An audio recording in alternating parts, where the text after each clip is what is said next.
Стотици жени и девојки на социјалните мрежи почнаа сега да ги кажуваат своите искуства кога биле жртви на сексуално вознемирување од предпоставен или професор. Сексуалното вознемирување од позиција на моќ е честа појава во нашето општество, но бројот на пријавени случаи е нереално мал. Пред се поради стравот и срамот. Кампањата ја започнаа неколку активистки со пренесување на своето искуство на Facebook. Се вклучија голем број невладини, а потоа поддршка дадоа и неколку државни институции.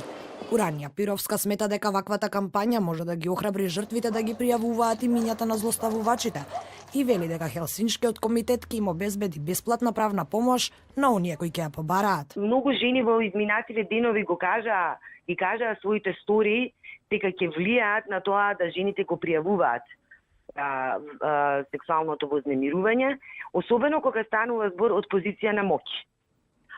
Не сметам дека Македонија како земја е системски така функционира да може да обезбеди соодветна заштита. Кампањата ја поддржа Министерството за образование, кое соопшти дека најстрого ќе бидат казнети ваквите сериозни престапи за несовесно и неетичко работење.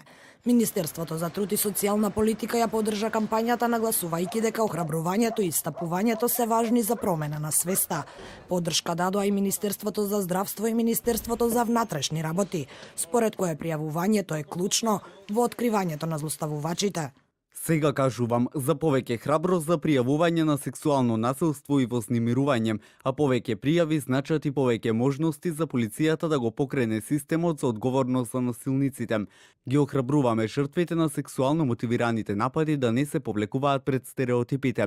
Повлекувањето само ги потврдува. Сега кажувам за да бидат насилниците видливи и процесирани. Речи си сите здруженија за човекови права се вклучија во кампањата, но сепак имаше и коментари кои вината ја најдоа во жртвите, а злоставувачите ги бранеа дека се испровоцирани.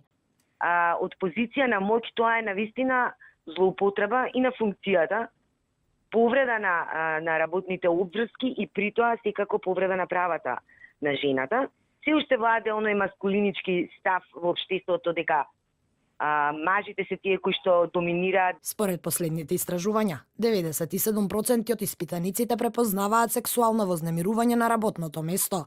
Организацијата Гласно против насилство направи анализа на облиците на сексуално вознемирување на работното место, а сексуалното уценување со губење на работата е на врвот на листата.